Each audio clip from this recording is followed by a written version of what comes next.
nacido de una madre. Y por esto, por lo tanto, dice, bueno, hoy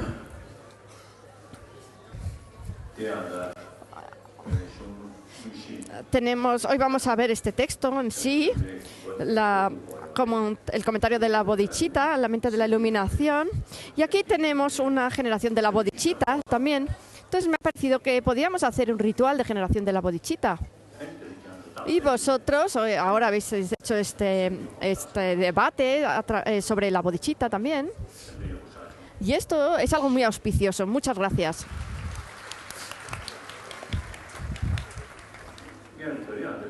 Bueno, hoy, en primer lugar, ayer vamos a recitar juntos esta oración de las 17 banditas de Nalanda, que integró las intenciones de las 100.000 categorías del Vinaya y que explicó de modo profundo e inequívoco la liberación individual de acuerdo con el sistema Mulasarvativadin. A tus pies, Gunaprabha, suplico. Sostenedor ideal del Vinaya, diestro en el tesoro de las 3 cualidades correspondientes a los 3 entrenamientos, que para garantizar la longevidad de las impecables enseñanzas del Vinaya, clarificó largamente el sentido de las vastas escrituras. A tus pies, Sakyaprabha, suplico. Amable rey que hizo florecer la doctrina del victorioso en la tierra de las nieves y expuso mediante los senderos de los 3 tipos de seres las tradiciones extensa y profunda, a tus pies, Atisa, suplico. Entonces hoy este comentario a la mente de la iluminación y también las 37 prácticas del Bodhisattva. Ayer lo dije de manera muy breve. Los argumentos que validan las enseñanzas de Buda es esta visión filosófica. Por ejemplo, estas religiones que creen en un Dios creador, los argumentos lo que valida esta religión es la fe. Lo que valida esta religión es la fe que tenemos en estos dioses creadores. En la India, estas filosofías que no tenían un Dios creador se basaban en la filosofía de la causalidad kármica.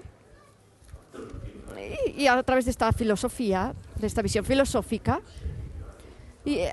basaban sus creencias.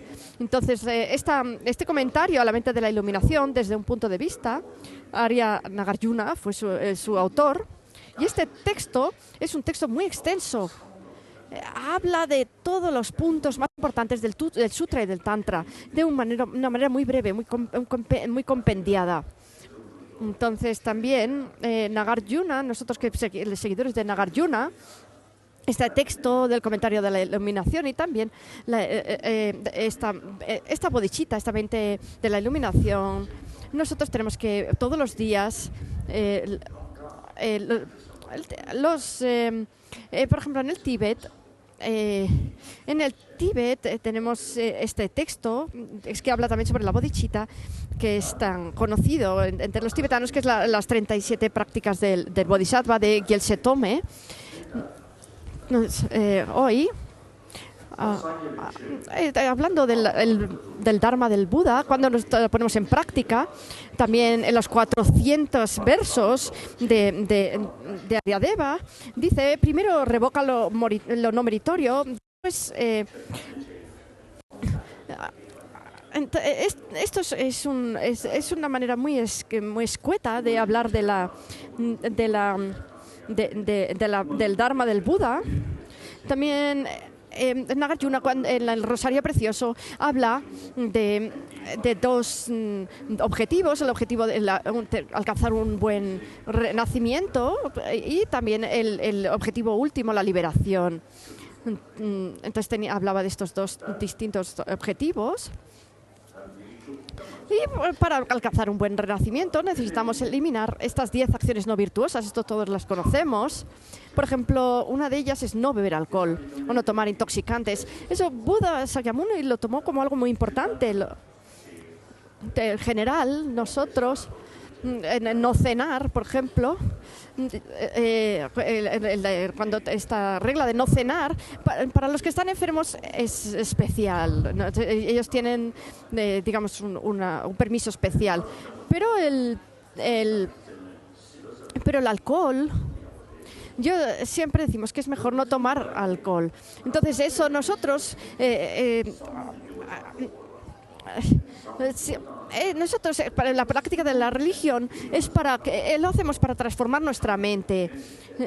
Si nosotros tomamos alcohol, entonces nuestra mente va a estar perturbada y entonces no vamos a poder practicar. Entonces, por esta razón,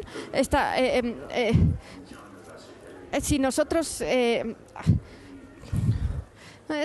si nosotros tenemos esta mente perturbada por el alcohol, si nuestra mente está aturdida por el alcohol, entonces no vamos a poder practicar. Y esto y también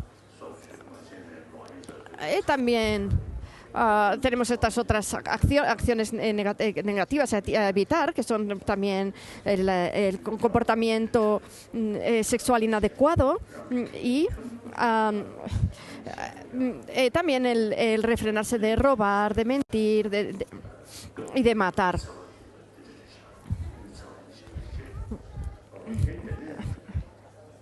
Entonces después tenemos también practicar el Dharma. Todos estos pobres seres, nosotros tenemos que tratar de ayudarlos todo lo que podamos. Por ejemplo, los que no tienen, si una persona tiene algún ser tiene problemas físicos, pues ayudarlos.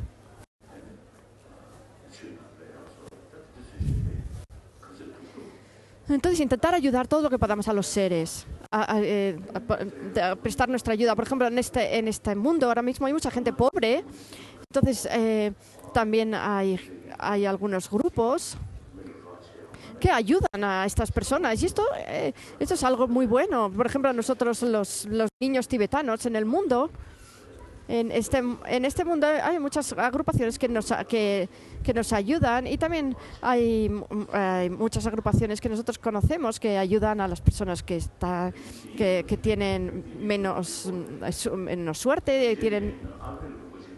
Hay un país en África que donde los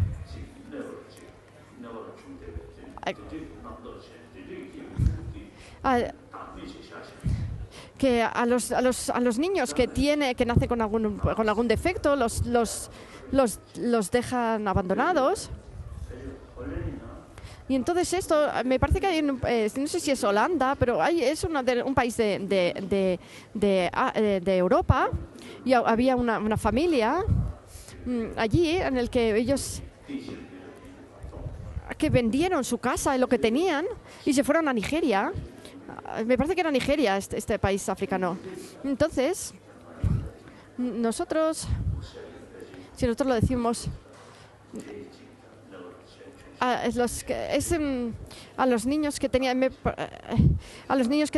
esta enfermedad, los que tenían abandonados, ellos vinieron y ayudar a estos niños. Yo he escuchado esa historia y me parece algo increíble, algo muy bueno.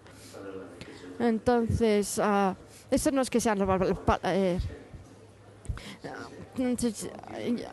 yo mandé algo de ayuda también desde mi parte. Esto me parece muy bien.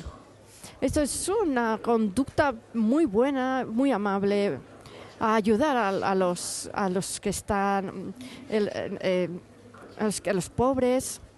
Eso también vemos que los cristianos y también los musulmanes vemos que ayudan mucho a las personas necesitadas.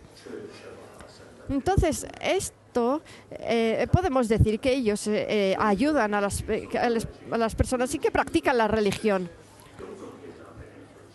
Entonces, no es solamente, cuando decimos practicar la religión, no solamente refugiarnos en los objetos de refugio, sino ayudar también a los otros. Y con respeto, cuando vamos a ofrecer algo, ofrecerlo con respeto también. Esto es cuando... Bueno, nosotros a veces cuando damos cosas a los pordioseros, lo hacemos con desprecio. No tenemos que hacerlo de esa manera, tenemos que hacerlo con respeto, aunque estemos haciendo la práctica de la generosidad. El objeto de la generosidad, esta persona a la que damos el dinero, es una persona que tiene esta necesidad. Y entonces tenemos que verla como un objeto de generación de méritos, un perfecto objeto de generación de méritos. Entonces, y luego está también la generosidad del Dharma, el dar el Dharma. Y entonces, eso es lo que decíamos, eliminar las 10 acciones no virtuosas para conseguir un buen renacimiento, pero para conseguir la liberación necesitamos practicar la visión de la vacuidad. Entonces, en este mundo, en todas las religiones, tienen un método para conseguir una buena reencarnación, un buen renacimiento. También porque tienen un sistema de prácticas buenas, de buenas prácticas. También lo podemos ver esto en la cristiandad, también en los musulmanes, en los hindús, etcétera. Tienen de todos estos buenos consejos sobre amor y compasión y sobre cómo beneficiar a los demás. Entonces, esta primera parte de la estrofa de Aryadeva, que dice primero eliminar lo no virtuoso. Entonces, primero revoca lo no meritorio. Entonces, esta parte sería lo que estábamos hablando ahora, de eliminar estas acciones negativas. Después, en el medio, revoca el yo. Entonces, eliminamos esta noción de existencia de un yo. Y después, al final, revoca toda visión. Entonces, nosotros, si hablamos de los dos tipos de obstrucciones, en las obstrucciones a la omnisciencia, estas obstrucciones cognitivas, también se explican de diferente manera en distintas escuelas. Por ejemplo, la escuela de Madhyamaka, que es la superior, tenemos que ver lo que dice esta escuela Madhyamaka y no creer simplemente porque lo dice Nagarjuna, sino que tenemos que analizar y investigar lo que él dice para ver si realmente es cierto o no. Entonces, cuando hablan de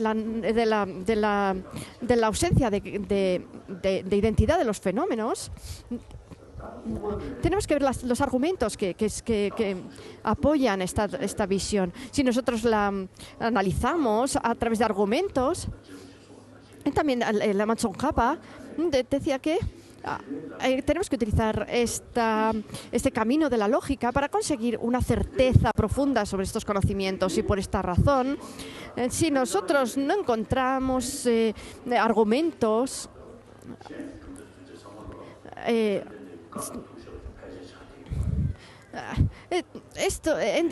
las escuelas superiores encontramos estos argumentos que podemos mirar. Entonces, esto es al fin en el medio revoca el yo, sería para eliminar las obstrucciones aflictivas, y al final revoca toda visión para eliminar las obstrucciones cognitivas. Entonces, si nosotros hacemos esta práctica, al final conseguimos la budeidad. Entonces, al final, el último verso dice: quien sabe esto es sabio. Entonces, una persona que conoce esto es sabio. Entonces, ahora, escuchad. Vamos a escuchar este texto, el comentario a la venta de la iluminación. Entonces, en este libro hay una traducción al inglés, también al hindi, y también en inglés, en hindi, y también en chino. Hay una traducción al chino. ¿Y esto lo último qué es? ¿Qué es el idioma último? Ah, es español. Ah, muy bien.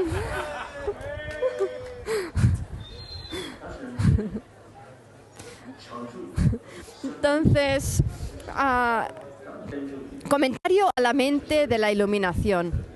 Entonces le ha puesto este nombre que habla sobre cuál va a ser la materia. Gracias.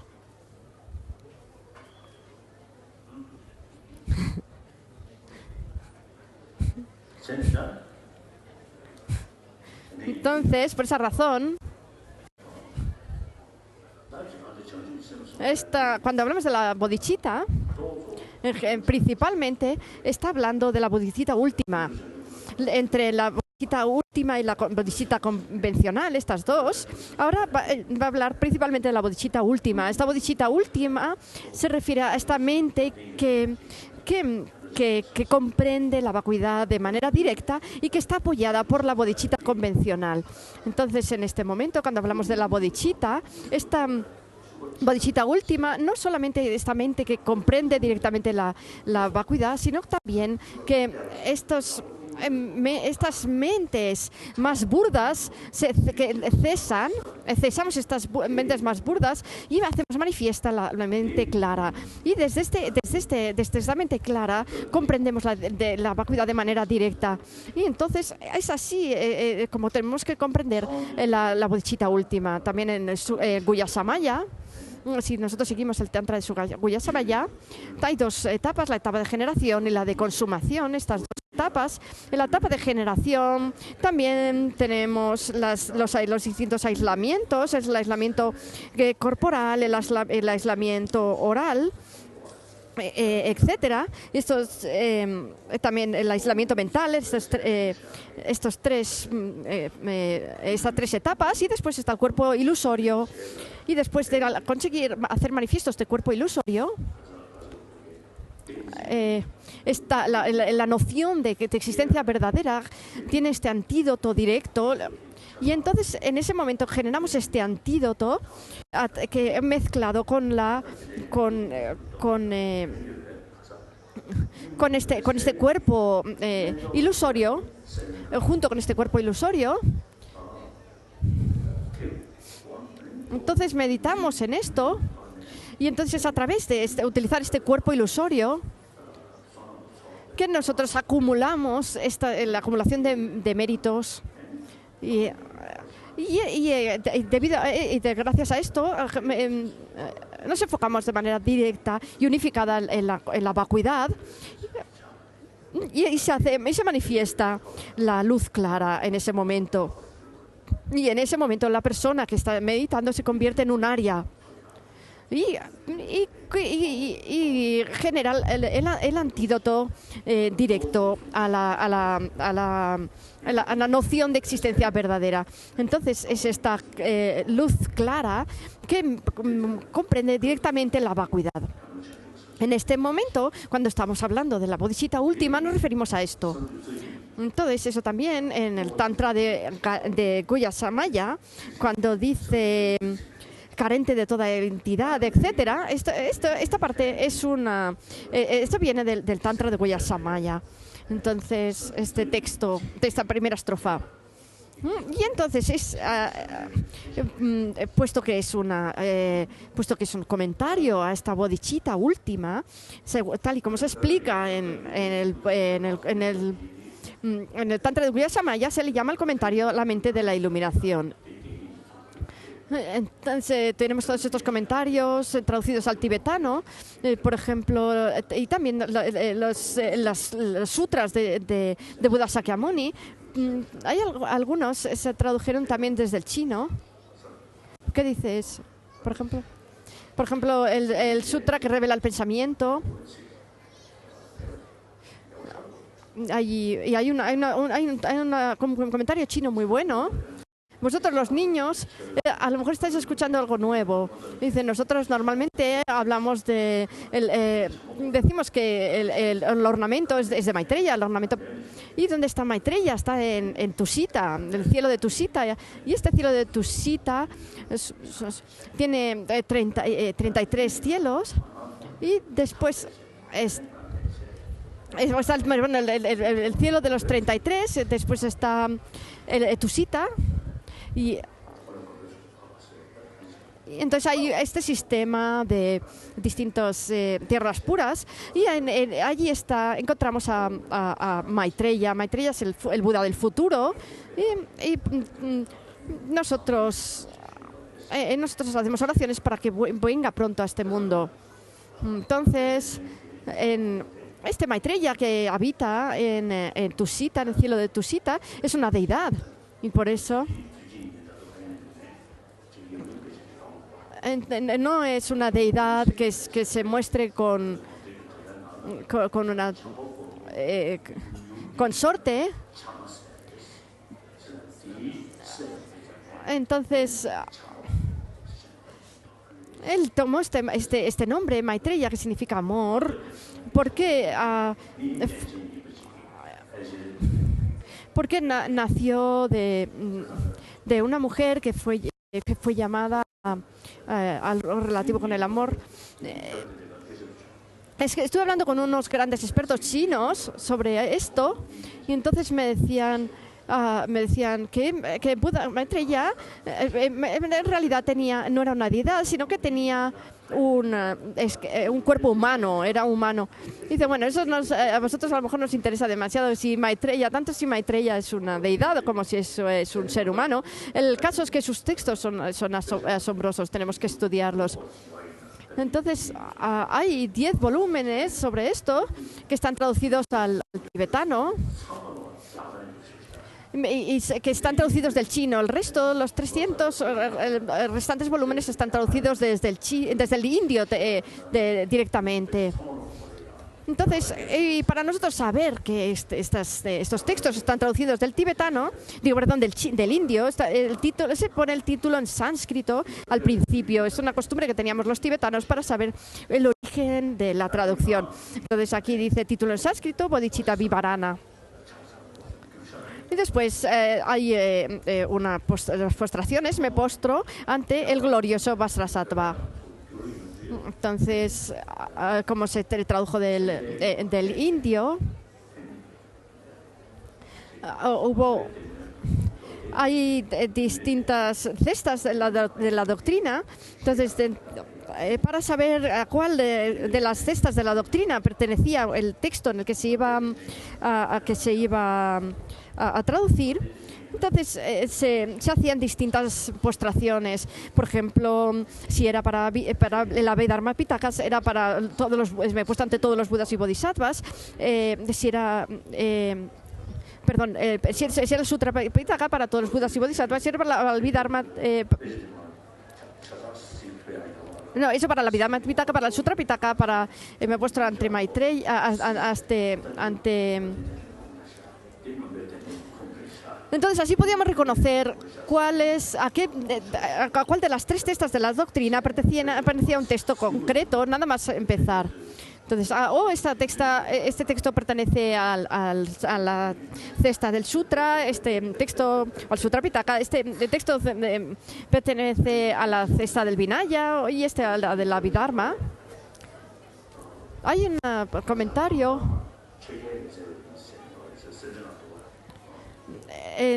también Lama Tsongkhapa menciona en el Rosario Dorado que hay un comentario.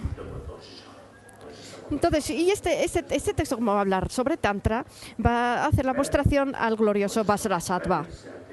Entonces, cuando dice glorioso, se refiere al que tiene todas las causas del cuerpo, del Rupa Kaya, del cuerpo de forma, y también que se refiere al cuerpo ilusorio, y también todas las causas para el Dharma Kaya, que se refiere a la luz clara. Entonces, como es una unión, es la unión de la luz clara del cuerpo ilusorio, dice glorioso aquí. Entonces dice, me postro ante el glorioso Vajrasattva. Cuando dice Vajra, también se refiere aquí a la unión de cuerpo ilusorio y luz clara. Entonces, puesto que él ha conseguido esta realización de la unión de cuerpo ilusorio y luz clara, entonces es un sattva, como un practicante que ha conseguido este Vajra, esta unión de luz clara y cuerpo ilusorio. Entonces, dice, se ha dicho carente de toda entidad, agregados elementos y esferas sensoriales, objeto y sujeto descartados por completo, en virtud de la uniformidad en la ausencia. Este es el segundo capítulo, dice su santidad, del Tantra de Guya Samaya. Lo encontramos ahí. Entonces, dentro de los distintos capítulos, es el capítulo pedido por Vairocana. Vairocana encargó este capítulo, es una pregunta de Vairocana. Entonces dice, en virtud de la uniformidad, de la ausencia de identidad de los fenómenos, nuestra mente es no nata de forma primordial, y por ello su naturaleza es la vacuidad. Cuando dice carente de toda entidad, Entonces, esa carencia. Hay uno o dos comentarios sobre esto en las exégesis. Yo lo he visto alguna vez antes, pero me parece que debe ser unos comentarios de algún tibetano experto, pero de algún de Mriti, de un indio, Mriti Ñanakirti. Él tiene este comentario, es muy bueno. Yo lo he visto así un poco por encima, este comentario, y tiene un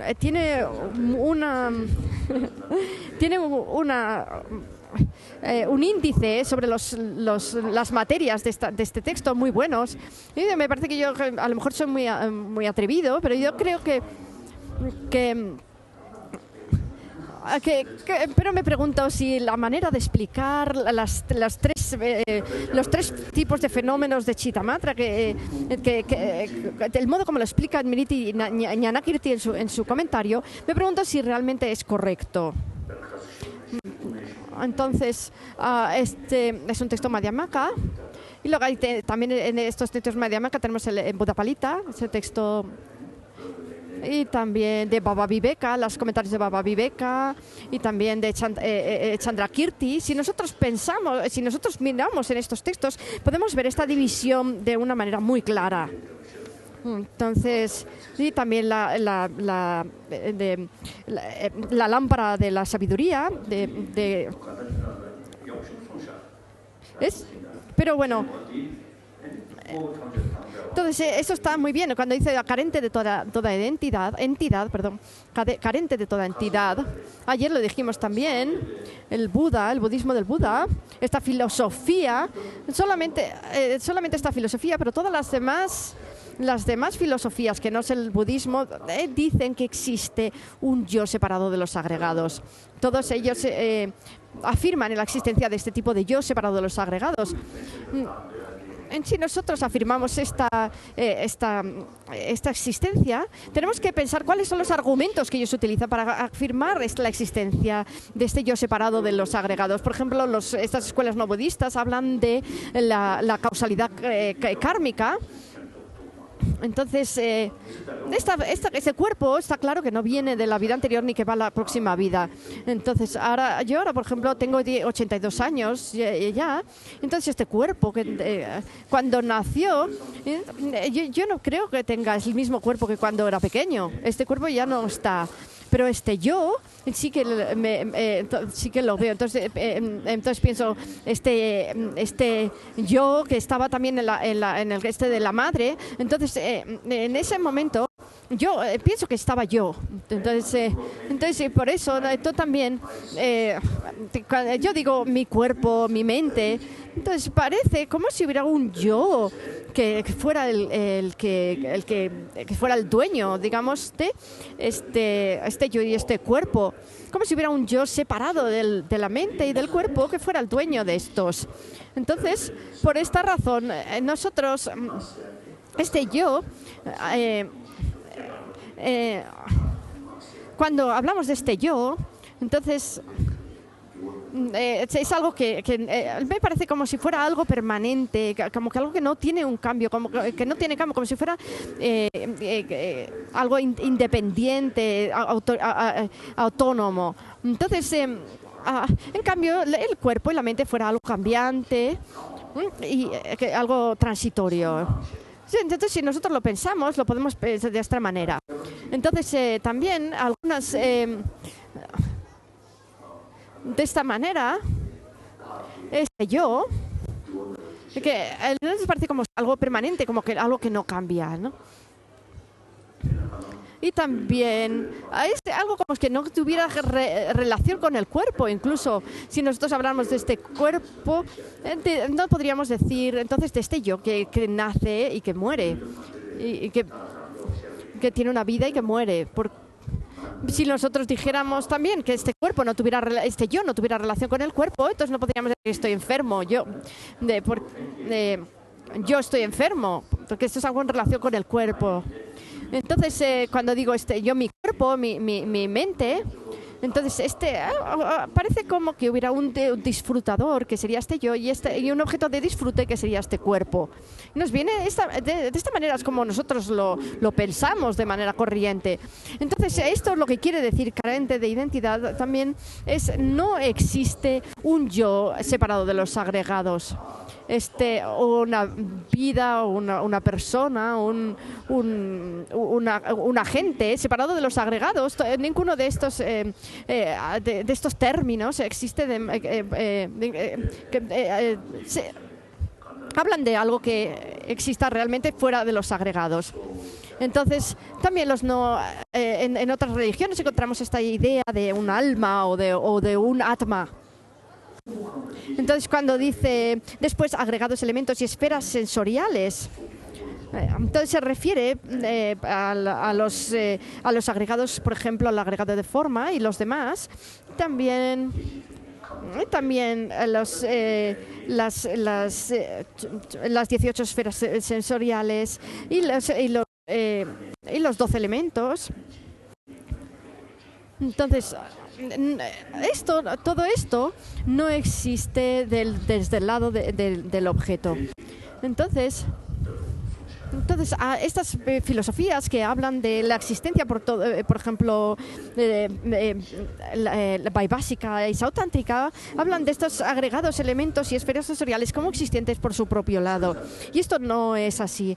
Entonces, también objeto y sujeto descartados por completo. Eso habla de la escuela Chittamatra. La escuela Chittamatra dice que los objetos externos no existen, pero objeto y sujeto son de la misma sustancia. Entonces, debido a esta argumentación que dice que son una misma mira, que se miran al mismo tiempo, entonces, debido a esta argumentación, ellos dicen que el objeto y el sujeto son de una misma sustancia. Entonces, esta es una contestación, objeto y sujeto descartados por completo para la escuela Chittamatra. Después, en virtud de la uniformidad, de la ausencia de identidad de los fenómenos, entonces, si nosotros decimos existen los fenómenos externos, pero no existe nada de manera verdadera, o por otro lado, si decimos que no existen los fenómenos externos, pero el observador, la consciencia que los percibe existe, entonces, decimos lo que dice aquí, en virtud de la uniformidad de la ausencia de identidad de los fenómenos, se refiere a todos los fenómenos, comparten no existir de manera absoluta, sino de manera meramente relativa. Entonces, ahora dice, igual que los victoriosos Budas y los grandes bodhisattvas generaron la mente de la gran iluminación, asimismo, yo también, para liberar a los que no hayan sido liberados, para salvar a los que no hayan sido salvados, para aliviar a los que estén sin alivio, para llevar por completo allende el sufrimiento a aquellos que no hayan trascendido el sufrimiento por completo, desde ahora en adelante, mientras no alcance la esencia de la iluminación, genero la mente de la gran iluminación. Aquellos bodhisattvas que practican el mantra secreto, tras generar así la mente de la iluminación convencional de la naturaleza. Entonces, para nosotros conseguir la bodhicitta última, tenemos que meditar en la vacuidad y eliminar y eliminamos así las obstrucciones aflictivas, pero para poder eliminar, para que esta visión de la vacuidad sea un antídoto para las obstrucciones a la omnisciencia, estas obstrucciones cognitivas, necesitamos que esté respaldada por la visión por la bodhicitta convencional. Entonces, por eso también en la sabiduría fundamental explica el modo de meditar en la vacuidad desde el punto de vista de la causa, del efecto, etcétera. Hay distintos análisis, hay 27 análisis, y que cada uno de ellos explica distintas argumentaciones para probar la no existencia de los objetos por su propia naturaleza. Entonces, hay diferencia también en el modo común, nosotros, en los argumentos que elegimos para meditar en la vacuidad, y por eso explicaba distintos argumentos.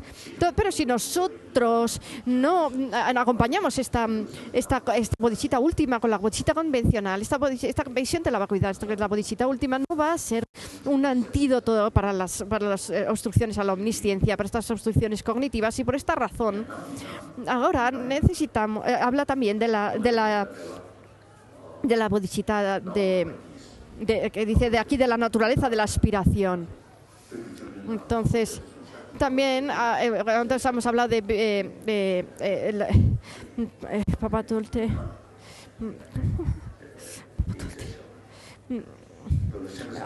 También Haribhadra explicó este ornamento clarificador sobre los el Sutra de la Perfección de la Sabiduría de las 8.000 versos, y en esto decía la bodhisattva se enfoca por su compasión en los seres sensibles, y vosotros lo habéis dicho también ahora también en vuestro debate, en el que habéis hablado de los dos métodos para generar bodhicitta, el modo de los causas y un efectos y el modo de intercambiarse de los otros. Entonces, lo principal es pensar este deseo de ayudar a los demás, el deseo de conseguir el objetivo ajeno. Y para eso tenemos que conseguir una mente amable. Entonces, y para poder conseguir el bien de los demás, igual que dice un texto, lo que tenemos que eliminar nuestras emociones nocivas también. Lo mismo que dijimos también ayer, los budas no pueden eliminar tus faltas. No lavan con agua las faltas, no quitan el sufrimiento con sus manos, ni transfieren sus realizaciones a otros, sino que es enseñando la realidad del ser es ir, como liberan a los seres. Y por esa razón nosotros tenemos que practicar el camino a través de la verdad del camino. Y el Buda también nos enseña las enseñanzas del Buda para que nosotros practiquemos a través, dependiendo de las disposiciones mentales de los distintos discípulos, porque si no lo hace de esta manera no va a ser beneficioso. Entonces, si nosotros no eliminamos estas obstrucciones cognitivas, no vamos a ser capaces de conocer profundamente las disposiciones mentales de los discípulos, y por esta razón no vamos a poder ayudarlos de manera última. Y por esta razón necesitamos eliminar estas obstrucciones cognitivas para conocer los modos específicos de las disposiciones mentales específicas de cada uno de los discípulos, para poder explicarles el Dharma tal y como ellos necesitan. Y si nosotros no conseguimos la budeidad completa, no vamos a ser capaces de ayudar a los demás. Y por eso, por compasión, nos enfocamos en los seres, y por la sabiduría nos enfocamos en la sabiduría. Entonces, esta sabiduría se refiere principalmente a la visión de la vacuidad. Entonces, a través de esta visión de la vacuidad, llegamos a esta iluminación. Tiene dos partes en tibetano. El Chang es como la primera, que eliminar todo lo que debe ser eliminado, purificación, y llegamos a esta purificación gracias a esta sabiduría. Y también el Chup, esta segunda parte, se refiere a conseguir todas las virtudes. Para esto también necesitamos la sabiduría. Entonces, por la sabiduría nos enfocamos en la iluminación. Y esto se refiere a la verdad de la cesación. Normalmente, cuando hablamos de las 4 nobles verdades, las 4 escuelas filosóficas las aceptan, pero la manera como explica la verdad de la cesación es diferente para cada una de ellas. En la escuela madhyamika, por ejemplo, Chandrakirti decía que ni siquiera existían los fenómenos autocaracterizados, ni siquiera de manera convencional. Entonces hay muchos textos diferentes, también textos tibetanos sobre estos. Algunos hablan sobre la verdad de la cesación, como diciendo que es una mera cesación, es una mera negación no afirmativa. Algunos dicen que se necesita tener un objeto de refutación, y otras que no. son grandes maestros, hay que leer sus textos también. Por ejemplo, también Sonan Takpa, Penchen Sonan Takpa, escribió un texto. Y el Lin Rinpoche. Y también el maestro Nyima de Loseling estaba estudiando estos textos de Penchen Sonan Takpa. Y Lin Rinpoche, que estaba allí, él dijo algo, Nyima, y Lin Rinpoche se enfadó, dijo, no digas esto, porque no hay nadie que sea mejor que Penchen Sonan Takpa. Entonces hay distintas opiniones de distintos maestros que tenemos que ver. Entonces nosotros tenemos que analizar también, estudiar y analizar. Entonces esto es así. A ver, ¿por dónde íbamos? Aquí, que estábamos hablando de la iluminación, de esta mente que aspira a la iluminación. Tenemos que saber lo que es esta iluminación, este Changchup, que es purificación y consecución de todas las virtudes, purificación de todas las negatividades. Entonces ahora viene la visión de la vacuidad.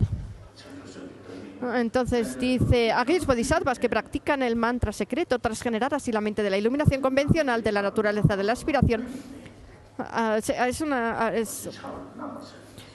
Tenemos aquí en tibetano, es que los vasras, es como hay un plurificador, una partícula de plural que en tibetano se escribe Nam con una S, y su santidad se pregunta si esto no es un error, es un error tipográfico.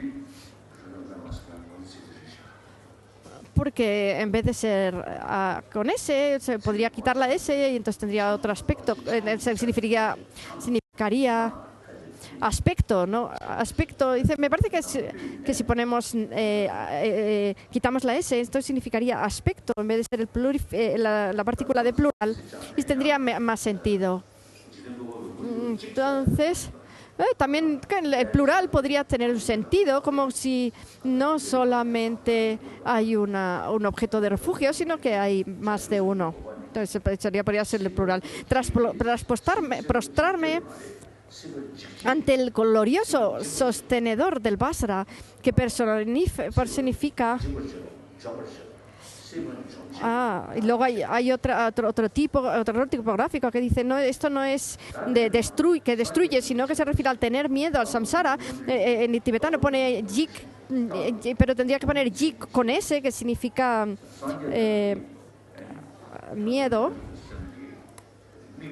Entonces, el objeto de mira de la bodhisattva última, cuando hablamos de este... Entonces es una mera negación de este yo permanente, unitario y autónomo,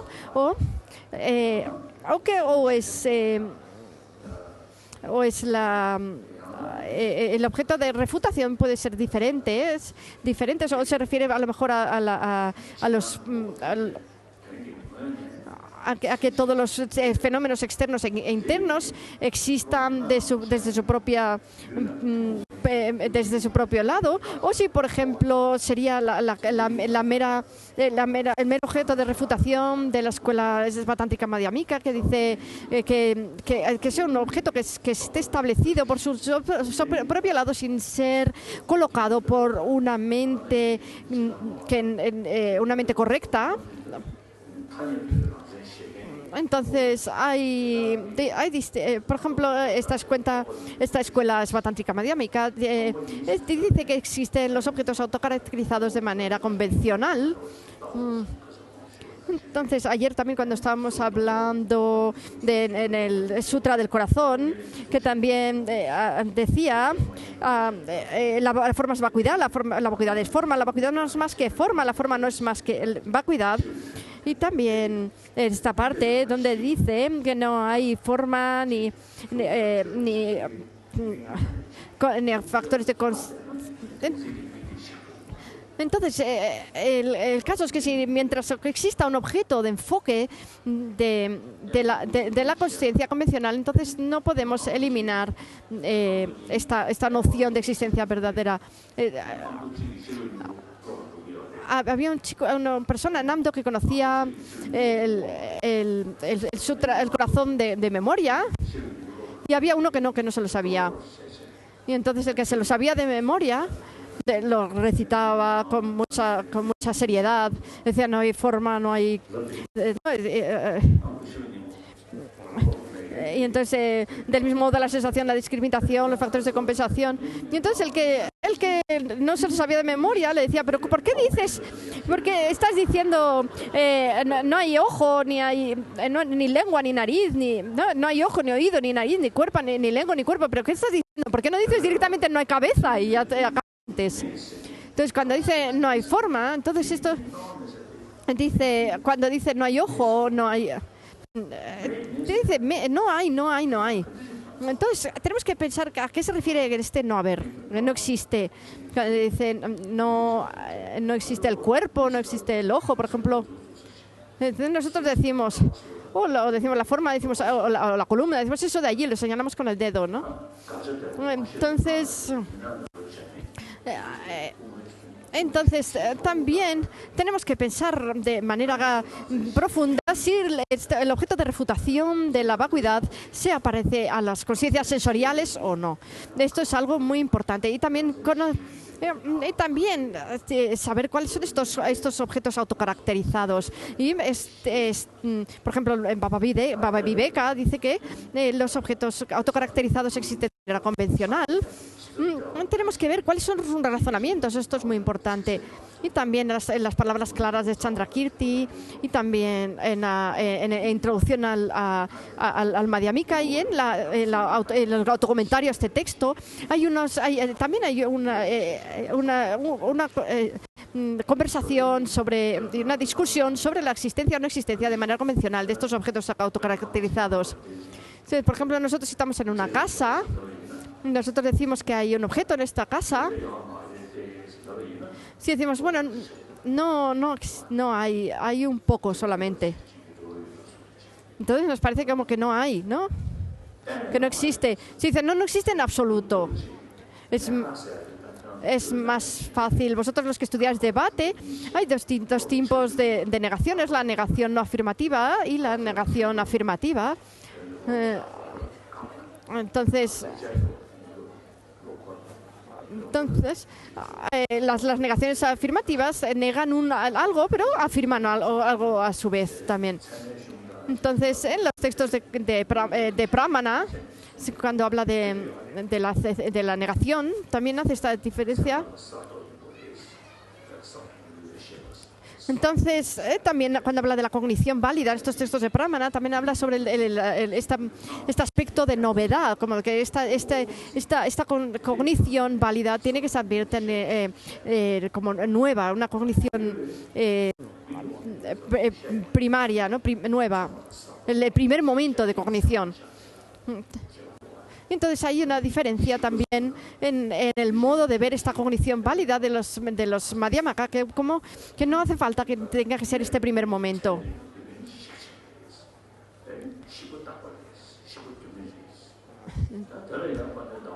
Entonces, Dao Takpa, también hay una escuela que decía que la degeneración es permanente, puesto que algo permanece y una vez que se ha degenerado ya permanece degenerado. Entonces, Chandrakirti tiene las palabras claras, dice que es también debido a causas y condiciones, por lo cual esta destrucción, por lo cual es también transitoria, puesto que es un efecto. Entonces, mis amigos, tengo algunos compañeros de Dharma que practican la visión de la vacuidad, la meditación en la vacuidad.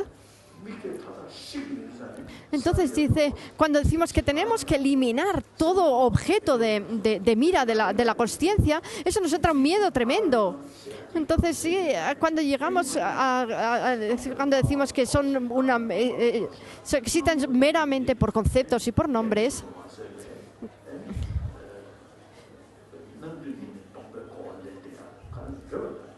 dice, ¿cómo es? Dice, todo lo que se nos aparece no se nos aparece como si existiera desde el lado del objeto, pero si dice no existe desde el lado del objeto, entonces decimos que los fenómenos son vacíos de tener esta existencia tal y como se nos aparecen. El modo como se nos aparecen no existe en el objeto. Están vacíos de tener este tipo de existencia, que es el modo tal y como se nos aparece. Entonces, lo que tenemos que eliminar es el objeto de mira de esta noción de existencia verdadera. Y entonces, de esta manera, eliminamos también las concepciones erróneas y los pensamientos conceptuales. Si nosotros yo normalmente digo que la visión de la vacuidad es un antídoto para las emociones nocivas, y esto tenemos que ver cuál es las razones, y también a través de la experiencia ir comprobándolo. Entonces esto dice, los Budas mantienen que la bodhicitta no está nublada por concepciones como yo o agregados. Entonces ahora estamos hablando de... dice los Budas, la naturaleza de la piedad, meditan siempre en la bodhicitta. Estamos en la hora 4, en el 5, en las estrofas. Aquello que los no budistas llamaron yo, si lo analizamos usando la lógica dentro de todos los agregados, no encontramos un lugar para ello. Los agregados existen, mas no son permanentes. Entonces dice, el comentario de estos agregados son transitorios, cambia momento a momento. Entonces esto que no cambia momento a momento para... que vosotros decís, ¿no? Se refiere a los no budistas, que no cambia momento a momento, que es permanente. Este yo que vosotros decís que es permanente no puede estar entre los agregados, puesto que estos son transitorios. Estos no son permanentes. Entonces los agregados existen, mas no son permanentes y no tienen la esencia de una identidad. En ningún caso, lo permanente y lo transitorio existen como continente y contenido.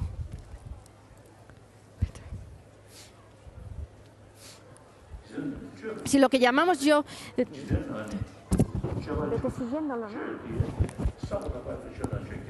entonces aquí decimos... tenemos aquí, hay otro error tipográfico, parece ser, en el tibetano. Dice, esto no parece que no lo habéis mirado bien. También falta un prefijo. Si lo que llamamos yo no existe, ¿cómo puede ser permanente la gente? Si existen objetos, entonces podemos investigar sus atributos en el mundo. Si lo permanente realiza una función, no es paso a paso ni de súbito. Luego, ya sea dentro, ya fuera, tal objeto permanente no existe. Si es capaz, porque depende, ello originaría de modo instantáneo. Si algo depende de otro objeto, no es permanente ni capaz. Si fuera una entidad, no sería permanente, pues las entidades son siempre momentáneas. Y para aquellas entidades transitorias no se ha refutado un agente. Este mundo carente de yo y demás resulta destruido por la... Ir tomando vosotros el té.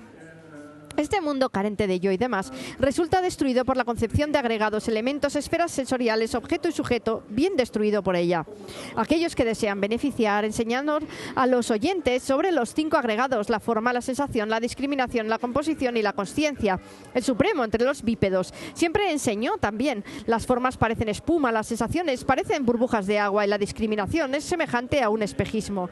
Las composiciones mentales son como plataneros y la consciencia como una ilusión mágica. Al presentar así los agregados, se lo dijo a los bodhisattvas.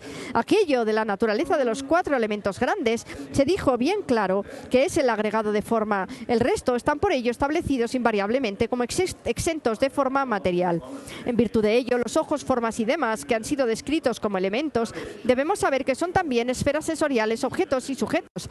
No hay formas ni átomos, ni al margen de ellos órganos sensoriales. No hay categóricamente órganos agentes. Luego, para lo que genera y para lo generado no procede que haya generación.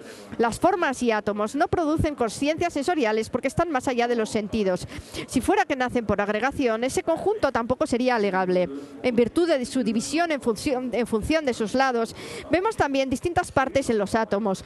Aquello designado en base a sus partes, ¿cómo puede ser una partícula última? Hacia un solo objeto externo se enfocan diferentes conciencias.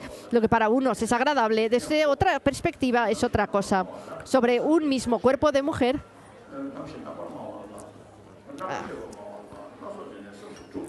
hay tres concepciones diferentes, las de un asceta, un lascivo y un perro.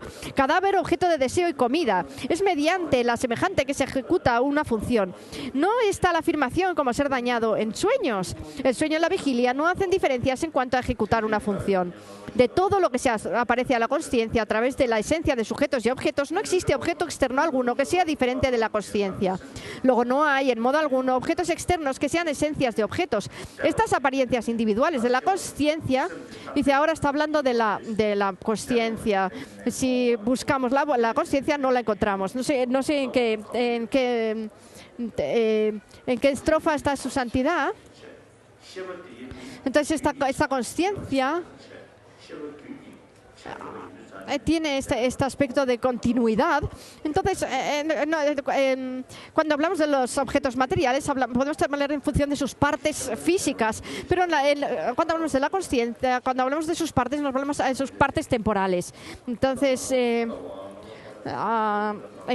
me dice que estamos en el 31. El 31 dice, asimismo, la mente fundamental no es real, más como si lo fuera. Mientras se mueve yendo y viniendo, también nace la existencia. Dice su santidad, el comentario era igual que la proximidad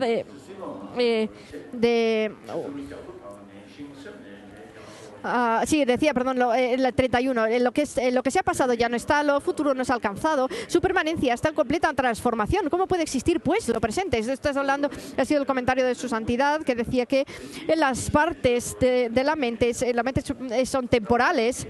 Entonces aquí habla sobre la no existencia de manera verdadera tampoco del tiempo. Así como el 30. Entonces, para poder explicar a los demás, tenemos que saberlo. Esta es la página 38. Tras haberse cerciorado ellos mismos y para generar certeza en otros, los sabios, evitando siempre falacias, se aplican a la perfección. Esto es, si nosotros no sabemos algo, no podemos explicarlo a los demás, dice su santidad. Entonces, es muy importante también este número 34. Entonces, los fenómenos, tanto externos como internos, si nosotros los buscamos, los analizamos, no los podemos encontrar. Son una mera apariencia. Pero entonces es que no existen.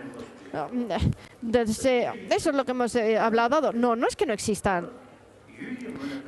Sí, pero si nosotros los analizamos desde el lado del objeto, analizamos en el objeto, no los encontramos. Vemos que solamente existen de manera nominal, por mero nombre y concepto. Y esto es lo que nosotros tenemos que explicar bien. Esto reflexionamos en ello. Tiene mucho sentido. Si nosotros vamos a buscar en el objeto, lo analizamos, no encontramos nada. Pero ¿qué pasa? ¿No existe? Sí existe.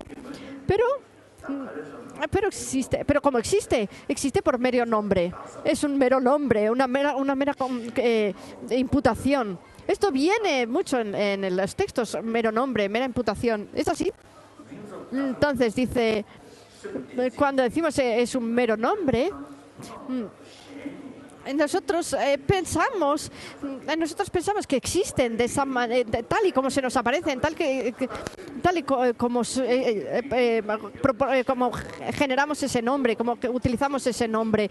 Entonces, de esa manera, si nosotros comprendemos que no existen de esta manera, nuestras concepciones erróneas se disminuirán, y esto hará disminuir nuestros pensamientos conceptuales, y así nuestras emociones negativas, nuestras emociones nocivas también irán decrementando. También esto ha sido la estrofa número 40. La mente es un mero nombre. Aparte del nombre no hay nada de nada. Ve la consciencia como un mero nombre. El nombre tampoco tiene naturaleza. Tanto dentro como fuera o entre media de los dos, los victoriosos no encuentran la mente. Luego la mente es de naturaleza ilusoria. La división entre colores y figuras, la de objeto y sujeto, la de hombre, mujer y hermafrodita y demás no están en la mente en sí. En resumen, los budas no la han visto ni la verán jamás. ¿Cómo podrían ver algo cuya naturaleza es no tener naturaleza alguna? Entidad es una conceptualización. La ausencia de conceptos es la vacuidad. Donde se aparezcan conceptos, ¿cómo puede allí haber vacuidad? Entonces salto un poco para ir con su santidad. Por ello medita siempre en esta vacuidad, fundamento de todo fenómeno, calma semejante a una ilusión. Calma semejante a una ilusión, carente de base y destructora de el samsara, que meditan en vacuidades menores, llamándolas no generación, vacío o ausencia de identidad. Lo que hacen no es meditar. Los budas enunciaron la vacuidad. Entonces, Entonces, hablamos cuando hablamos de la vacuidad, hablamos con el espacio definido como una mera ausencia de contacto y de obstrucción. Es una negación no afirmativa, no afirma nada, solamente niega el contacto, la obstrucción. Y por eso decimos que la vacuidad es como el espacio definido de esta manera. Los budas anunciaron la vacuidad cuya característica es la destrucción de las concepciones de virtud y no virtud. Otra vacuidad no fue sostenida por ellos. La permanencia de la mente sin mira, como que permanece sin mira, se define como la característica del espacio. El hecho de que esta mente permanezca sin mira se define como la característica del espacio. Ellos afirman que la meditación en la vacuidad es una meditación sobre el espacio. Eso es el comentario de su santidad de ahora mismo.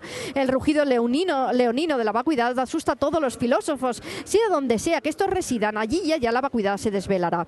Para quien la consciencia es momentánea, para él esta no es permanente. Si la mente es transitoriedad, ¿cómo podría ser opuesta a la vacuidad? Entonces, no existe, estamos en la estrofa número 58, cuando dice que existe de manera concepcional. Es que eso es una mera imputación en relación, una imputación relativa en dependencia a otros factores. Es decir, que la vacuidad de su naturaleza no es para nada defender el nihilismo, tampoco es en absoluto defender el eternalismo. Partiendo de la ignorancia y hasta la vejez y la muerte, todos los procesos dependientes de los 12 vínculos últimos enunciamos que son como sueños o ilusiones. Esta rueda de los 12 vínculos gira por el camino de la existencia. En ningún otro lugar hay seres sensibles que experimenten los frutos de sus acciones.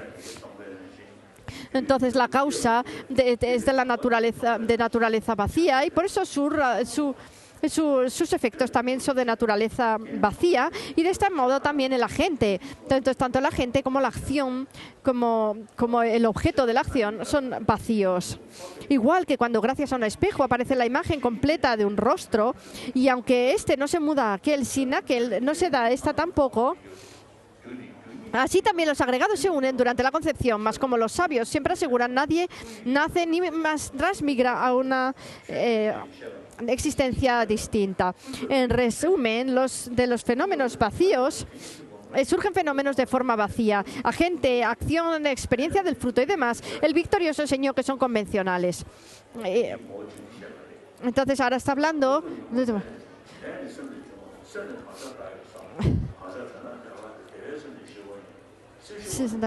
Estamos por la estrofa número 70. Una mente feliz es calma en sí, una mente calma no está confusa. Sin confusión comprendemos el ser en sí. Al comprender el ser en sí alcanzamos la liberación. La talidad y el límite correcto, la ausencia de signos. Y lo último, la bodhisattva suprema misma en la vacuidad también se le llama. Quienes no comprenden la vacuidad no tienen las bases para la liberación. Entonces esto dice, como nosotros podemos eliminar las emociones nocivas a través de la vacuidad, entonces podemos utilizar generar esta compasión que va después a servir de apoyo para esta visión de la vacuidad. Entonces, dice, el comentario ha sido la estrofa número 73, tras meditar así los yogis sobre esta vacuidad, no hay duda de que en ellos surgirá una mente de apego al bien ajeno.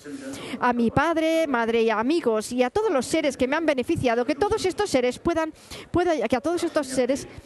yo devolver su amabilidad. Dice su santidad, ahora llegamos a esta parte en la que habla de la bodhisattva convencional, está hablando del método de sus causas y un efecto.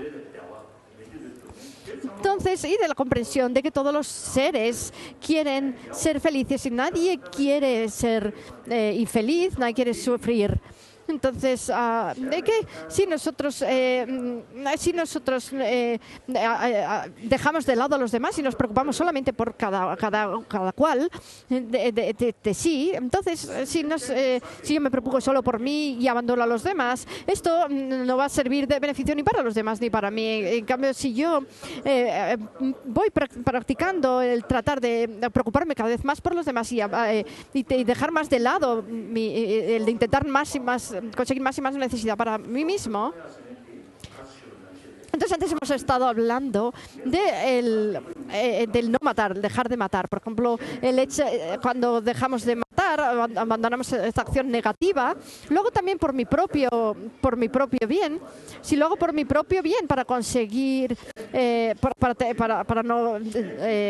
para conseguir un buen renacimiento, o también puedo decidir no matar por los demás, porque reconozco que los otros seres también quieren ser felices y tampoco quieren sufrir, no quieren morir. Entonces, se puede hacer por estas dos diferentes razones. Entonces, la bodhicitta tiene este interés por los demás, este reconocimiento de la necesidad de felicidad de los demás, y por eso es algo tan increíble esta mente de la aspiración, esta mente de la iluminación.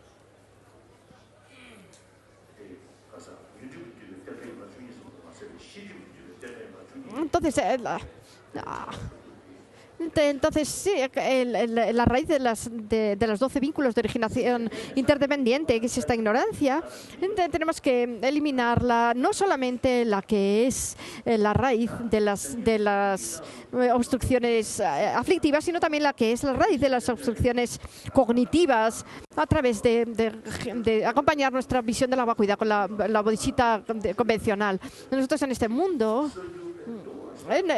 escuchamos noticias negativas, y estas son todas debidas a no tener deseo de ayudar a los demás, sino de tener egocentrismo y solo pensar que cada uno en lo suyo, y por eso surgen todos estos sufrimientos en este mundo. Entonces, dice, si es en relación a los seres sensibles que se logra el supremo estado de un Buda, y ninguna de las riquezas de dioses o de humanos, de Brahma, de Indra o de Rudra, ni de los guardianes de este mundo, nada de estos reinos proviene sino de beneficiar a los seres, ¿qué de asombroso en ello? Entonces, si nosotros no tenemos compasión por por los demás, esto lo tenemos que tomar como un veneno, el no tener compasión por los demás. Nosotros, si hay un veneno, evitamos tomarlo, y del mismo modo el abandonar el interés de los demás lo tenemos que tomar como si fuera un veneno. Tenemos que pensar en ello como si fuera un veneno y abandonarlo como si fuera un veneno. Entonces, los muchos tipos de martirios de los seres infernales, de los animales y de los pretas. Sí. Si nosotros alcanzamos los reinos inferiores, si nosotros nacemos en esos reinos inferiores, es por no tener bodhicitta. Y si nosotros tomamos a los demás, apreciamos a los demás más que a nosotros mismos, de un modo profundo, desde lo más profundo de nuestro corazón, entonces tenemos esta bodhicitta que nos va a llevar a la budeidad. Entonces todos estos martirios provienen de dañar a los seres sensibles, el hambre, la sed, el atacarse entre sí, etcétera. Entonces, así vamos viendo cuáles son las ventajas del altruismo y las desventajas del egoísmo. Entonces, dice el hambre, la sed, etcétera, vienen de dañar a los seres. Entonces, si nosotros meditamos, lo que sigue dice que si nosotros meditamos en la doble bodhicitta, alcanzamos la budeidad. Dice, no es por su ausencia de afecto que los oyentes lograron una iluminación inferior. Por no abandonar en absoluto a los seres, alcanzaron su... Entonces, Kendun Tub, el Dalai Lama previo, dijo, bueno, yo ya soy muy mayor, cuando ya llegó a cierta edad, entonces Kendun Tub encontró con muchos grandes estudiosos, y entonces le pidieron que le explicara sobre sus grandes realizaciones, pero él decía, no, yo lo que pienso es si puedo beneficiar a algún ser sensible, si pudiera beneficiar en alguna medida a alguno de los seres. No pienso en renacer en una tierra pura o en hacer estas prácticas ahora para poder conseguir renacer en una tierra pura, sino para poder beneficiar a los seres todo lo que puedas. También en Santideva dice, aunque tenemos el deseo de librarnos del sufrimiento, nos involucramos en el sufrimiento. Y luego dice también, montando en el caballo de la bodhicitta, que elimina todo dolor y todo abatimiento, ¿qué persona inteligente puede sentirse descorazonada yendo de felicidad y felicidad? También hay este texto que dice que mientras existan los seres, pueda yo también permanecer para ayudarlos. Entonces, esto yo lo pienso todos los días y eso ha transformado mi mente poco a poco de una manera increíble, y también la visión de la vacuidad. Pero no es a través de la mera fe lo que ponen los textos, sí, debe ser así, sino pensando, reflexionando, y es a través de esto como como he observado un cambio, y también tener también un cuerpo más confortable y una mente más calma.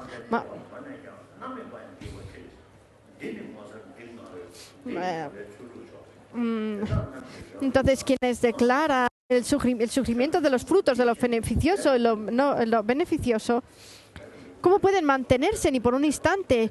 ¿Cómo pueden mantener ni por un instante el apego por el bien propio? Ahora estamos en el 89.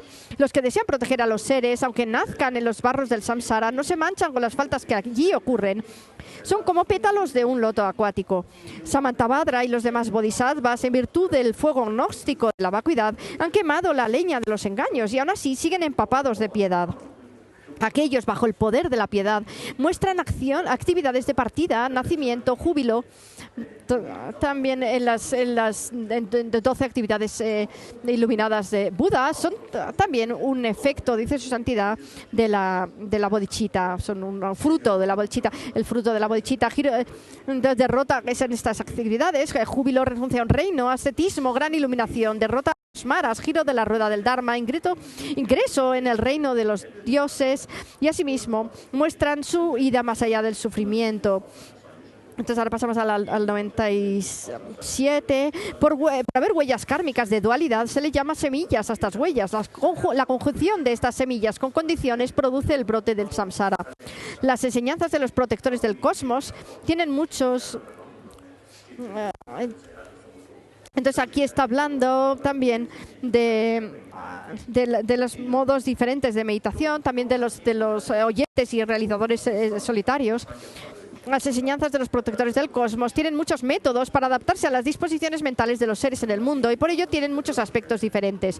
Se dividen en profundas y extensas, y algunas tienen características de ambas, aunque enseñen de modos diversos.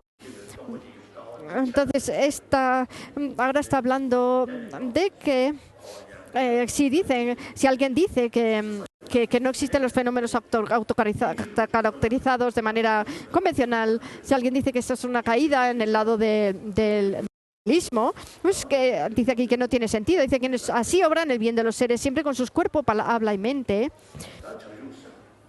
Para los que refutan la vacuidad, no tienen argumentos nihilistas. Entonces, en la bodhicitta, esta mente nuestra, la bodhicitta utiliza todo el cerebro humano. Es algo increíble.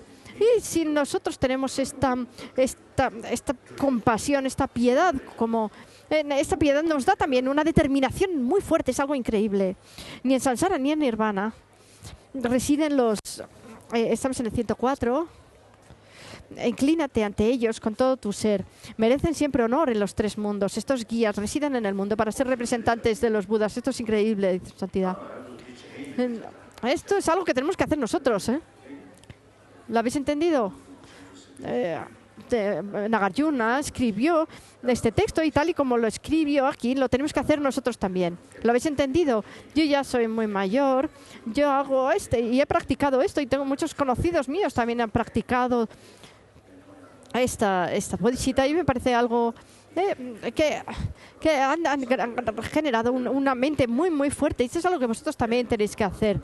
Y ahora estáis en una tierra libre, y en esta tierra libre tenéis todas las condiciones necesarias.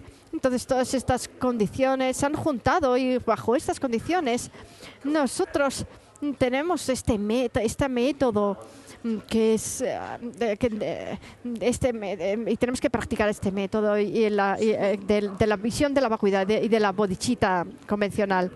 Entonces, esta bodhicitta es el gran vehículo supremo, se ha enunciado. Debemos, pues, mediante el esfuerzo de la absorción, generar bodhicitta. Para lograr el bien propio y el ajeno, no existe en el samsara otro método aparte de la bodhicitta. No lo han visto los budas. Aparte de la bodhicitta, no lo han visto los budas.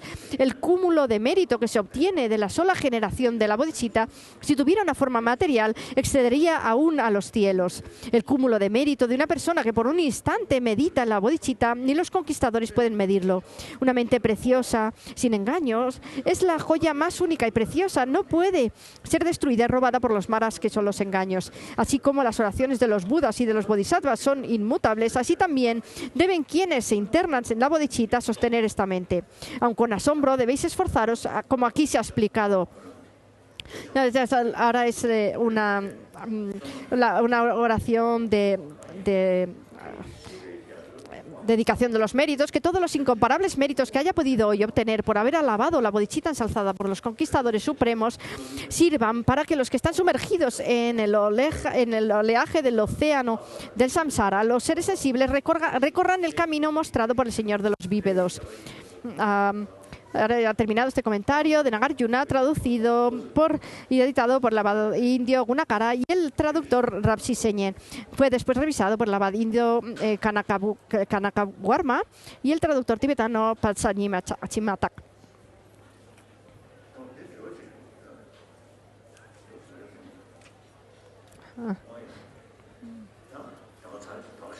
Bueno, entonces lo dejamos aquí. Hoy lo vamos a dejar aquí porque ahora vamos a tener audiencias, entonces lo vamos a dejar aquí. Entonces, estas 37 prácticas del Bodhisattva se nos han quedado.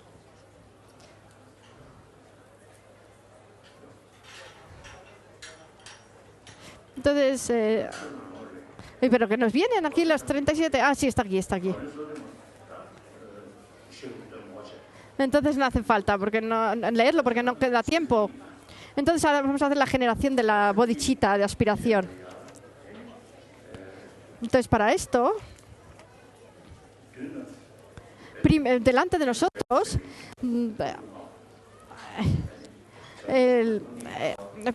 visualizamos a Buda Sakyamuni, que nos explica este maestro que primero nos explicó esta visión de la vacuidad y esta bodhicitta, y después también a todos estos maestros que en el intermedio también nos traspasaron sus enseñanzas. Todos estos maestros tibetanos que han mantenido y han guardado este tesoro. Entonces, eso se me permite decirlo ahora también. En estos 80 años,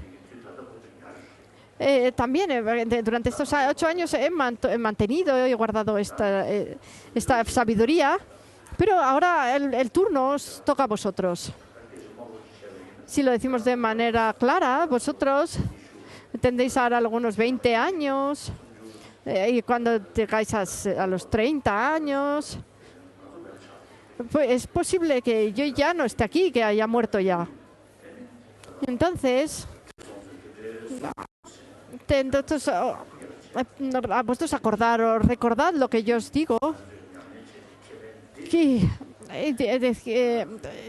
se pueda decir que vosotros habéis practicado todo esto tal y como lo hemos dicho, y que así también la siguiente generación y también la siguiente pueda ir traspasándote esa sabiduría de generación en generación. Entonces, antes lo he dicho, si nosotros somos practicantes si nosotros somos practicantes de capacidad superior, entonces el budismo del Buda podrá permanecer durante muchos años. Pero si somos practicantes de capacidad inferior y solamente nos fiamos en la fe y no en la sabiduría, yo no sé lo que puede pasar con el budismo del Buda. Entonces, sí, porque nosotros ya nos vamos a ir yendo, aunque aunque yo pudiera vivir más de 100 años, no me quedan más que unos 10 o 15 y después moriré. Entonces vosotros tenéis que estudiar con mucho esfuerzo y poner todo en práctica con mucho esfuerzo para poder ser sostenedores del Dharma y de poder decir, si yo veo que vosotros lo hacéis de esta manera y sois buenos sostenedores del Dharma, cuando yo me muera me iré con un sentimiento tranquilo. Pero si no lo hacéis de esa manera, yo me iré con un sentimiento muy triste. ¿Lo habéis entendido? Tenéis que conseguir que yo muera con una buena sensación. ¿Lo habéis entendido? Entonces tenéis que pensar con este esfuerzo, con esta determinación, todo lo que dice su santidad. Yo lo pongo en práctica y lo voy a seguir poniendo en práctica y voy a estudiar esta filosofía budista de los grandes maestros de Nalanda, con todos estos... A través no solo nosotros los tibetanos hemos estudiado estos textos utilizando el análisis y no simplemente escuchando los consejos. Entonces ahora vamos a hacer esta ceremonia de la generación de bodhicitta. Entonces está delante de nosotros el gran Muni, Sakyamuni, y también están Nagarjuna y sus hijos espirituales y Asanga con sus hijos espirituales, y dentro de los linajes tibetanos están también todos los maestros tanto de los Sakya como los Kagyu, Gelug, Nyingma, y también vosotros, si sois de Tailandia, los maestros de Tailandia, vosotros todos los grandes seres santos que han ayudado a los seres, y también vosotros los vietnamitas, y también los coreanos, también a vuestros maestros coreanos, y vosotros de vuestros padres y madres. Habéis recibido también las enseñanzas de Buda. Primero los de India y también los de los distintos países y también los que vienen de Francia y también los que no sois religiosos, las personas que no tengáis una religión, las personas que a través del análisis os acercáis al budismo. También hay algunos nuevos así. Vosotros desde vuestra familia, no por vuestros padres y madres, no habéis recibido estas enseñanzas de vuestros padres y madres, pero la mayoría de vosotros os ha parecido que tenía sentido esta presentación filosófica y os habéis acercado. Entonces vosotros pensadlo todo de esta manera, que están todos estos grandes maestros delante de nosotros, y pensar que tenemos un refugio, un refugio completo. Y que están todos los objetos de refugio por completo están delante de nosotros.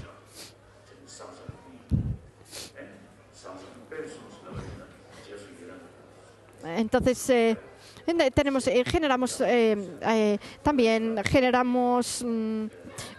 méritos a través de las 7 ramas, ahora de la oración de las 7 ramas. Entonces ahora vamos a recitar la oración de las 7 ramas juntos.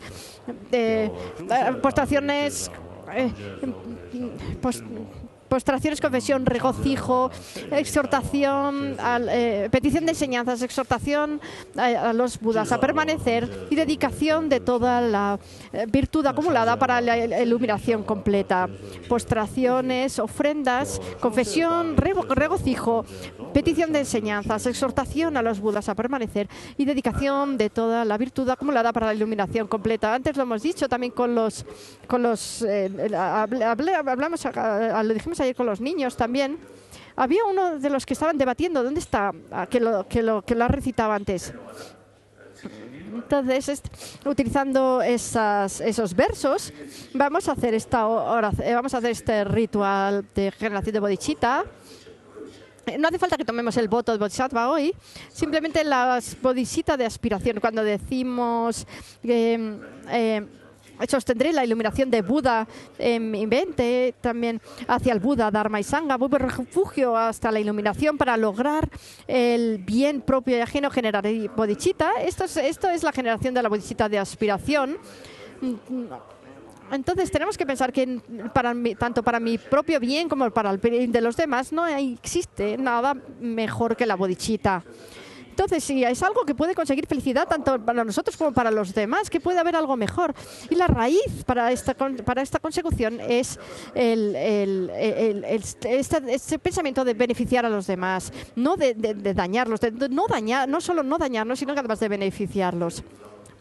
Entonces, nosotros ahora visualizamos a Buda, Sakyamuni y a todos estos maestros, estos objetos de refugio delante de nosotros.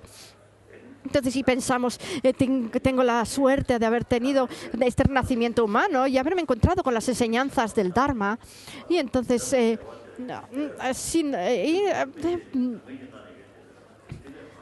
entonces voy a intentar en esta vida eliminar el sufrimiento y conseguir la felicidad, preocuparme por los demás y he comprendido que la raíz del sufrimiento, tanto mío como de los demás, es esta mente de preocupación por los demás. Y entonces voy a generar esta mente de amable hacia los demás. Y para poder ayudarlos a todos, voy a conseguir la iluminación completa. Entonces necesitamos, como habéis dicho antes, estos dos deseos, el deseo del bien ajeno y el deseo de la iluminación. Entonces esto, por haber pensado bien en todo esto, vamos a decir, sostendré la iluminación de Buda en mi mente. Y entonces, tras generar la suprema bodhicitta, me afanaré en el bien de todos los seres, que entregándome a las mejores prácticas de los bodhisattvas pueda iluminarme por el bien de los seres. Entonces, pensar en todos los seres, incluso los pequeños bichos, pero especialmente en los 7.000 millones de seres humanos que vivimos en este planeta. Y pensamos que voy a intentar ser de beneficio para todos estos seres.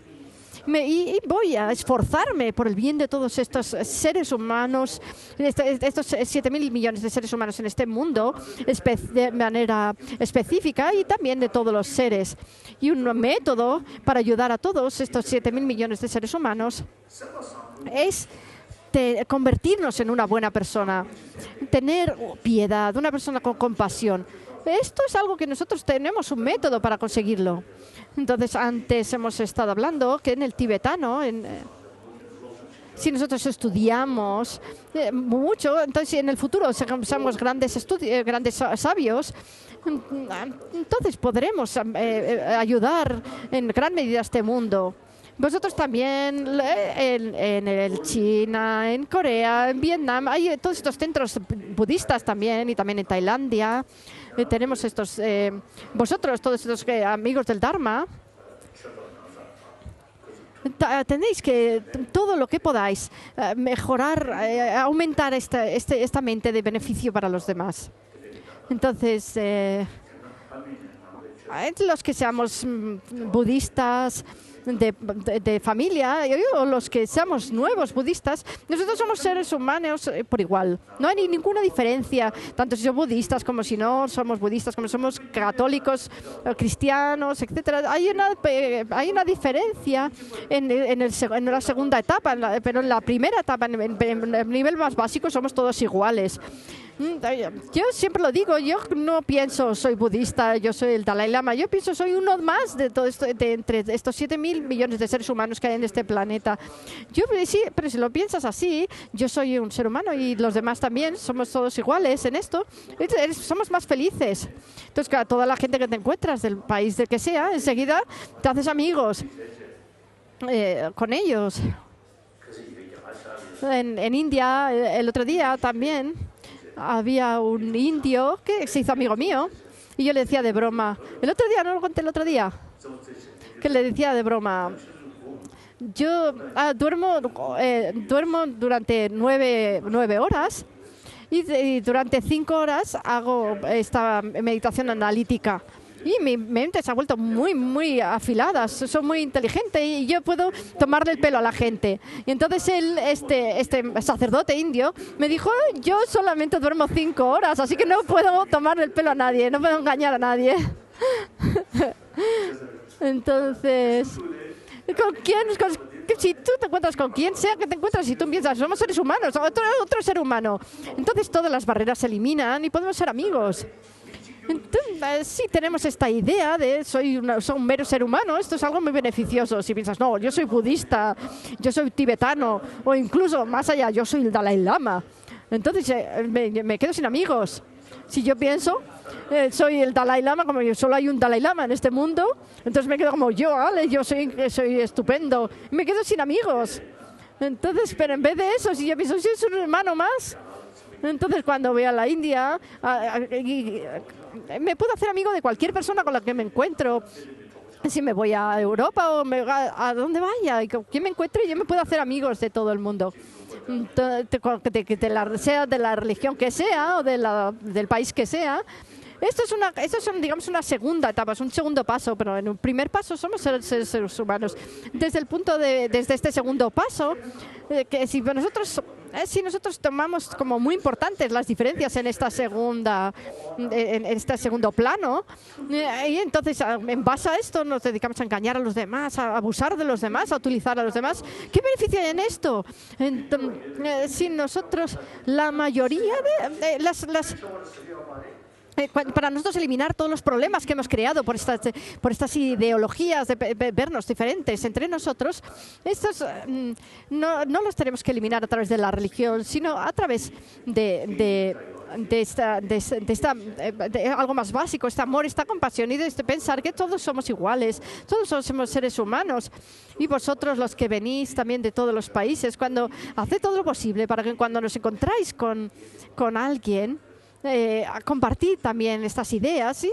De una persona puede compartirlo a 10 y así a más y a más. Y esta idea sobre el beneficiar a los demás no es una historia. Esto no es aquí no estamos hablando de religión, estamos hablando de ser felices, estamos hablando de conseguir una vida feliz. Si nosotros cada persona comparte esta ideología con 10 personas, con sus amigos más cercanos, y a base de discutir sobre estas ideas, entonces estas otras personas también se lo pueden compartir cada uno a 10 y así serían 100 y de ahí 1000, 10.000, 100.000, 1.000.000. Y así es como tenemos que hacerlo. ¿Lo habéis entendido? Entonces, nosotros cuando digo todos los seres sensibles, no, yo soy diferente. Eso no lo pensáis, no lo pensáis de esa manera. Sino tenéis que preocuparos, tratar de ser amables con la gente de vuestro alrededor todo lo que es posible. Entonces esto es algo que yo no lo voy a ver en esta vida, porque ya dentro de 10 o 20 años yo ya no estaré aquí, habré muerto. Entonces ahora es vuestro turno. Vos sois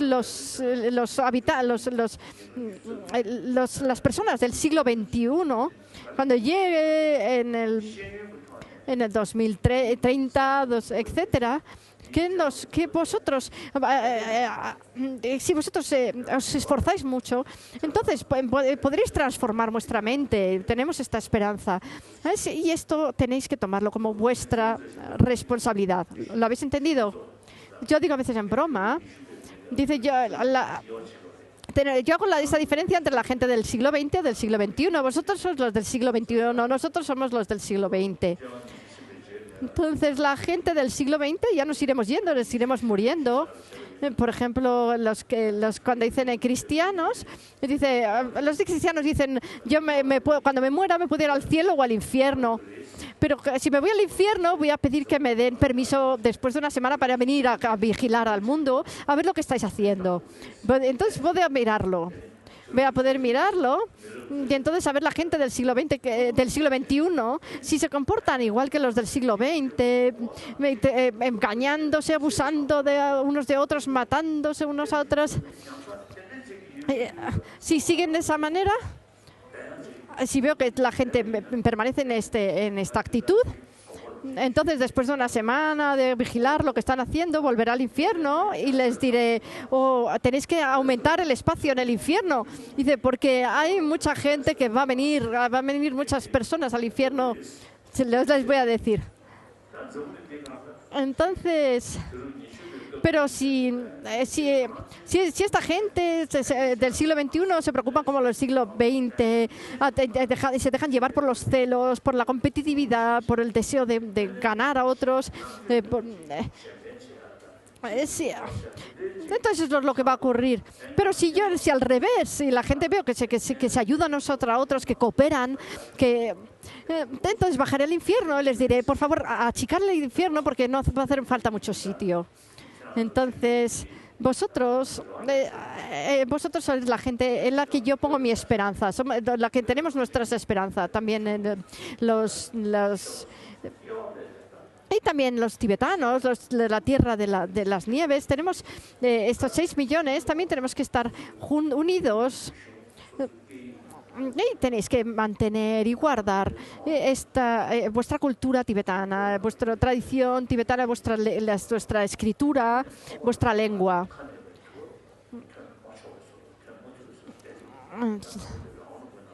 Y nosotros ahora tenemos en una tierra libre. En el Tíbet tenemos restricciones, pero aquí tenemos una tierra libre. Podemos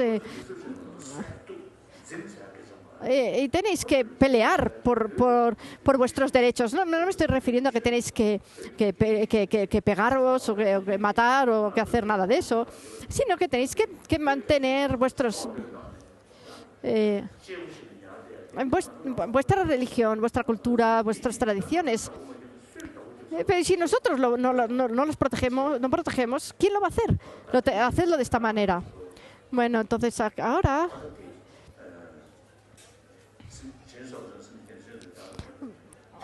voy por refugio a las 3. Que entregándome a las mejores prácticas de los bodhisattvas pueda iluminarme por el bien de los seres. Entonces, que a través de estas prácticas pueda yo ayudar a todos los seres a través de conseguir mi iluminación. Si nosotros pasamos nuestra vida con esta idea, entonces igual que en el Sutra del Corazón dice que se refiere a los 5 caminos, el camino de la acumulación, el camino de la preparación, el camino de la visión, y el camino de la meditación, y el camino de nuestro aprendizaje, iremos atravesando por estos caminos hasta llegar a la iluminación. Entonces, estas palabras, por favor, vosotros hacer una buena oración, poneros de rodillas ahora y repetid conmigo. Entonces, repetid conmigo, pero pensando bien, hacer una buena reflexión mientras decís esta oración. Generad una mente amable y pensadlo tal y como me lo están explicando, yo lo voy a poner en práctica. Y así, repetid esto. Voy por refugio a las 3 joyas. Confieso todas mis faltas. Me regocijo en la virtud de los seres. Sostendré la iluminación de Buda en mi mente. Hacia el Buda, Dharma y Sangha, voy por refugio hasta la iluminación. Para lograr el bien propio y ajeno, generaré bodhicitta. Tras generar la suprema bodhicitta, me afanaré en el bien de todos los seres. Que entregándome a las mejores prácticas de las bodhisattvas pueda iluminarme por el bien de los seres. Entonces, esta ha sido la primera repetición. En el segundo, la segunda, pensamos, yo voy a practicar la bodhicitta.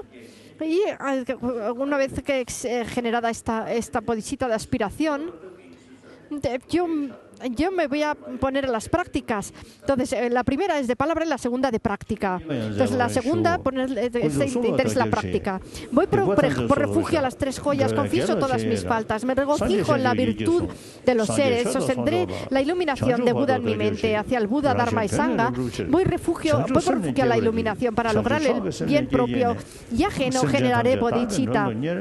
Tras generar la suprema bodhicitta, me afanaré en el bien de todos los seres, que entregándome a las mejores prácticas de los bodhisattvas pueda iluminarme por el bien de los seres. Esta ha sido la segunda repetición. En la tercera repetición, cuando dice que entregándome a las mejores prácticas de los bodhisattvas pueda entonces generar este deseo de entregarnos a las prácticas de los bodhisattvas.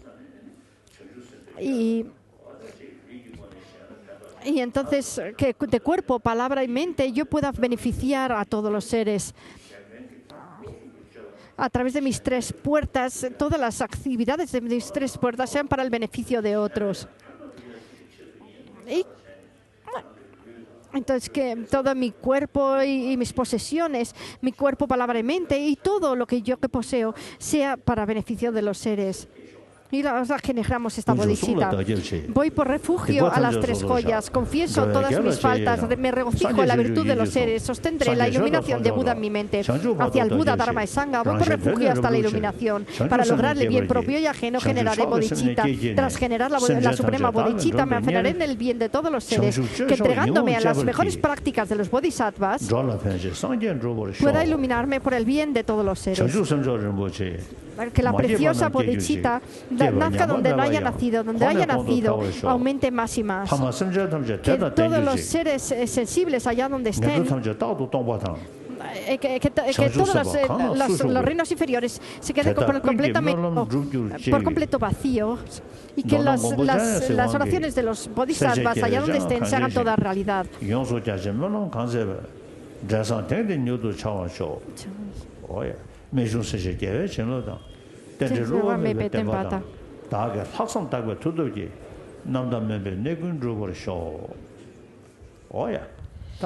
Vale, ya nos podemos sentar. Esta es una oración de dedicación. Todas las raíces de virtud propias y ajenas las dedico para la conducta excelente, la dedicación alabada como suprema por todos los victoriosos tatagatas de los 3 tiempos. Bueno, entonces en esta ocasión hemos tenido esta discusión sobre budismo y entonces que ha sido el último día.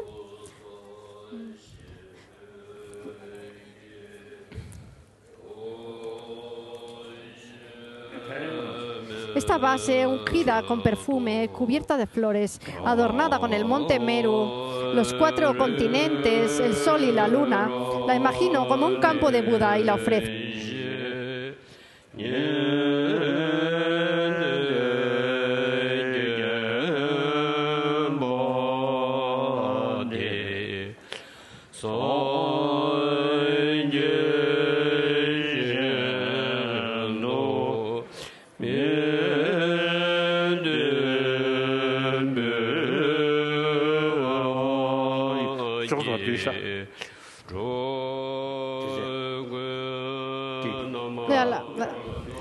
Dice la mesa, dejadla ahí, que traeré esa silla.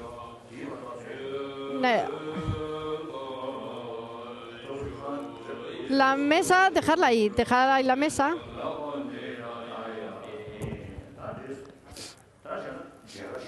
Entonces ahora son las audiencias. Entonces ahora vamos a hacer grupos. Yo me quedo aquí sentado tranquilamente. Vosotros venid por grupos. Tú ordena eso un poco.